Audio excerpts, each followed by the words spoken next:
C'est quoi une personne toxique? Hmm. Et c'est quoi une relation toxique? Hmm. On m'a demandé. Mhm. Comment tu définirais une personne qui est toxique ou une relation qui est toxique? Hmm. Écoute, si on est dans le cadre du couple, parce que ça peut prendre plusieurs formes. Hein, Ah oui, ça peut être au travail, oui, effectivement. parce que justement, on en discutait tout à l'heure, quand je te dis le pervers narcissique, beaucoup pensent que ça ne peut être qu'un homme. Non, une femme Peut être une pervers narcissique. Oui, On c'est dit une ça. pervers narcissique ou perverse narcissique? Oh, perverse, je crois. C'est Ouais. des mots un peu difficiles à Ouais. accorder, mais je crois que c'est perverse, ouais, je crois. Ouais. Donc, ouais, une perverse narcissique, ça existe. Hein. Il y a des couples où c'est la femme qui te casse la tête, c'est pas possible. Il y a des femmes toxiques, surtout les hommes qui font l'erreur de se mettre avec des femmes soit plus jeunes ou qui savent qu'elles auraient pu avoir vachement plus ou qui sont avec toi tout simplement pour le confort, tu vois. On le voit très souvent. Et je pense même que quelque part, l'homme, il est conscient. Mais après, encore une fois, on est au Sénégal, tu veux ta trophy wife, tu vois, tu veux avoir à ton bras une belle femme, tu vois, que tout le monde t'envie. Voilà, quitte à vivre justement ce lot de conséquences-là qui découle, quoi. Donc voilà, elle va te maltraiter sans forcément te maltraiter. Elle va même peut-être pas remplir ses devoirs d'épouse. Ouais. Donc oui, ça peut venir d'une femme.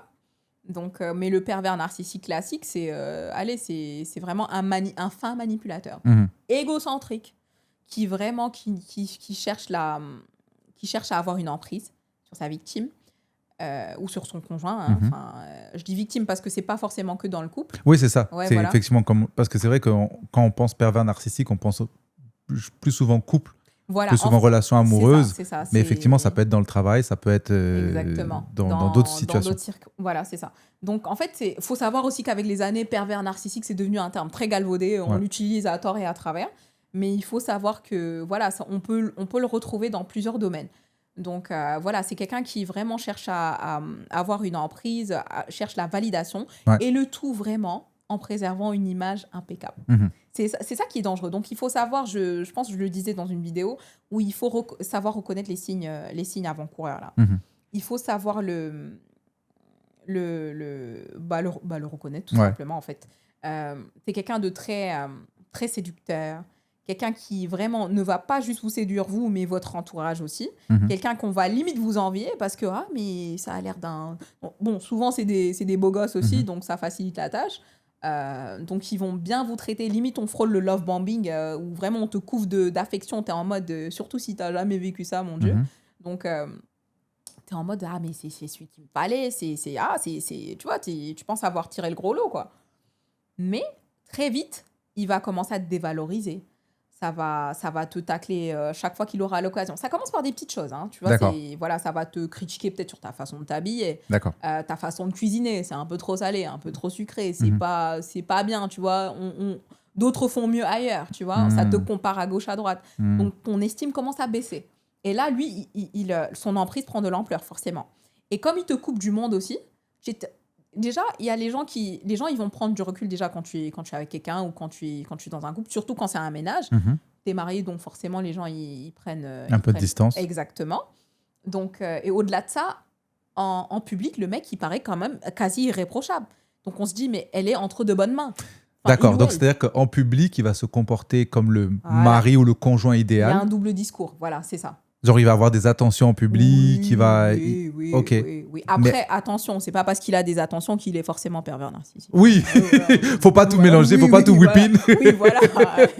Si vous avez des doutes, vous allez consulter, allez poser des questions. Voilà. Mais c'est ça, c'est quelqu'un qui peut avoir ça, qui va avoir tendance en public à jouer le rôle de l'homme parfait et attentionné, mais qui, l'homme ou la femme parfaite en public, mais qui à la maison, peut être très cassant, peut être très dominant et qui va chercher à te rabaisser. À te rabaisser à chaque occasion. Donc après, toi, tu finis par perdre confiance en toi. Parce que ça, j'allais dire, comment la personne fait pour trouver son équilibre? Parce que si c'est un personnage dehors et que c'est un autre à la maison, finalement, tu te demandes avec qui tu es. Et c'est pour ça que c'est dangereux. Parce qu'après, en plus de ça, il va te faire du gaslighting.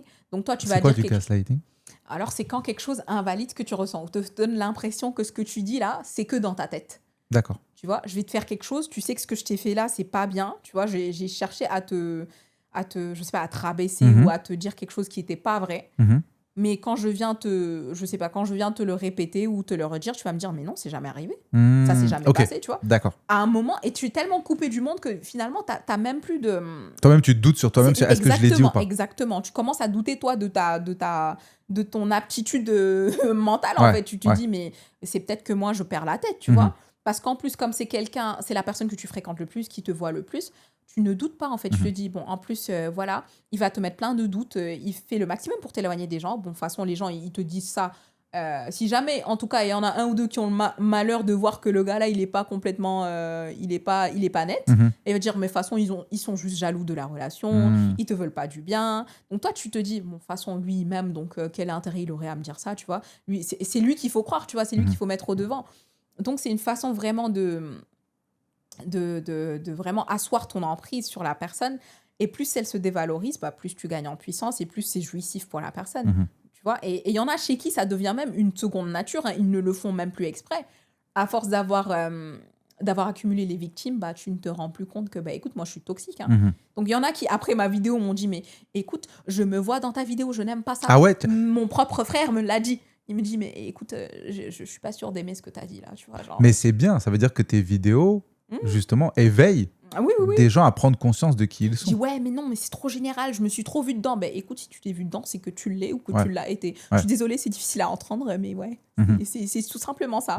Mais il faut pas se dire que c'est orienté que chez les hommes, parce qu'on m'a posé ces questions-là aussi. Oui, on met les hommes en avant parce que très souvent, c'est eux, mais la femme aussi, ça arrive que des femmes le fassent. Donc, surtout avec cette nouvelle génération-là, pour rejoindre le fait que, bon, les gens, maintenant, ils jettent l'éponge très, très vite, tu vois. Il y a des choses qui peuvent se sauver, il y a des choses qui peuvent s'arranger, mais non, il y en a qui ont eu la chance quand même d'avoir de bons partenaires, des femmes qui ont eu de bons maris, tu vois.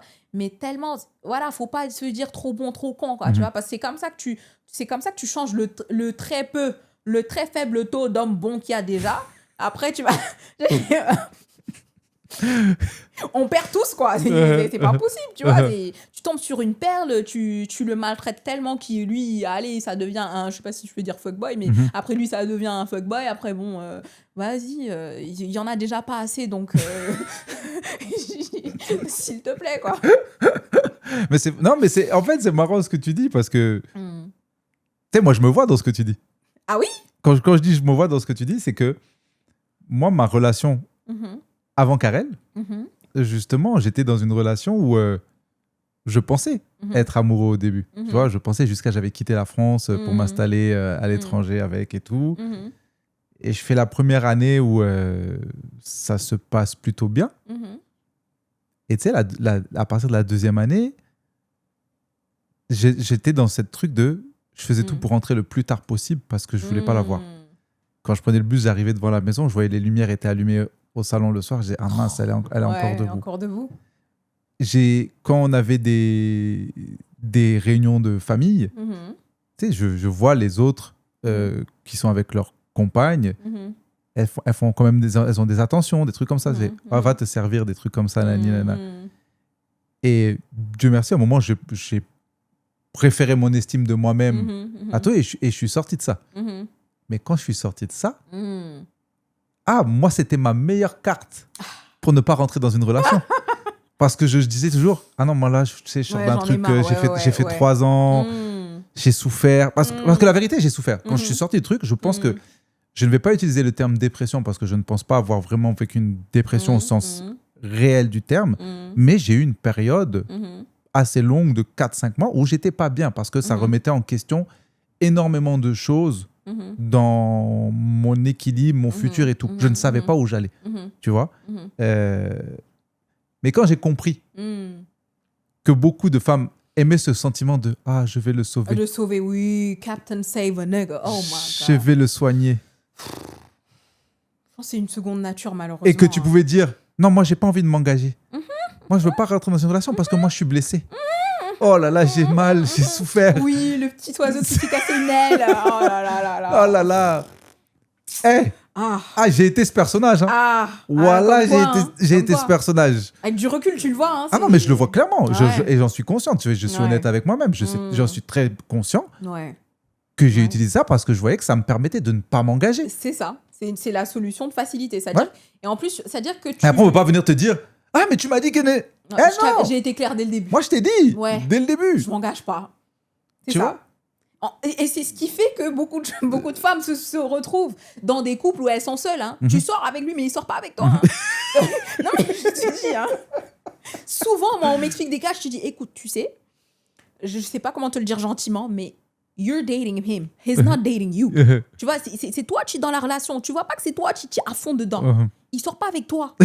Et malheureusement, il te l'a fait comprendre. Il te l'a dit. Après, c'est un choix. Après, je trouve qu'on parle beaucoup des hommes, mais il y a des femmes qui font ça. Il faut bien insister qu'il y a des femmes qui font ça. Oui. Non. Oui. Parce qu'à chaque fois, tu dis... Il y a des femmes toxiques, hein. Oui. Il y a des femmes très toxiques. C'est important de le dire. Oui. Non. De par leur comportement, de par leur trait de caractère. Non, il y a des femmes infernales, faut le dire. Je suis désolée. Voilà. Je suis pas du tout féministe. Je sais que je suis pas féministe. Je pense être assez juste quand même. Mais il y a des femmes extrêmement toxiques. Donc voilà. Franchement, il y a des femmes qui méritent pas de tomber sur les perles sur lesquelles ils tombent. Encore une fois, je rappelle, parce que c'est déjà assez compliqué.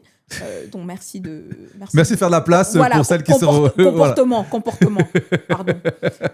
Donc voilà. Mais je pense que le monde quand même, il a pas mal évolué. Aujourd'hui, peu importe ce que tu vis, tu peux te détacher.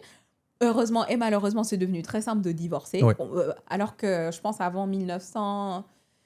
Je pense que c'est devenu... on a judiciarisé le divorce au Sénégal, en tout cas dans le contexte de la loi de la famille, je crois. Non, du code de la famille. Ouais, voilà, la loi du divorce, en tout cas. Si je dis des conneries... vous nous corrigerez en commentaire. Vous nous corrigerez. Mais je pense que c'était en 1993 qu'ils ont judiciarisé je pense que c'est le terme, judiciariser le divorce. Ah d'accord, c'est que depuis 1993, c'est pas si loin que ça. C'est pas si loin que ça. Ouais. Avant ça, c'était la répudiation, je crois. Ça, okay. On dit, ouais. C'est-à-dire qu'il y avait que l'homme qui avait légalement le droit de quitter la femme. D'accord. C'est ça. Donc, mais depuis 1993, la femme aussi a des raisons. Ça, soit par manque de... Voilà, si l'homme il s'occupe pas bien de la femme, s'il y a des mauvais comportements, notamment la violence, etc. Ouais. Donc, elle a un droit maintenant égal. Donc, légalement, maintenant, c'était à perpète aussi, mais pas si longtemps que ça quand même, pour dire qu'avant, en tout cas au Sénégal, le droit, il n'était pas là pour la femme. Donc, c'est lui, il en a marre, il te lâche. Donc je pense que c'est parti de là aussi, certains comportements qu'on a imposés à la femme, comme quoi, il faut que tu sois irréprochable, il faut que, peu importe ce que tu vis, faut parce qu'il n'y a que lui qui a pouvoir de décision de sortir de cette relation ou pas. Exactement. Donc voilà, malheureusement, ça facilite beaucoup de choses qu'on vit ici. Le Ove Show.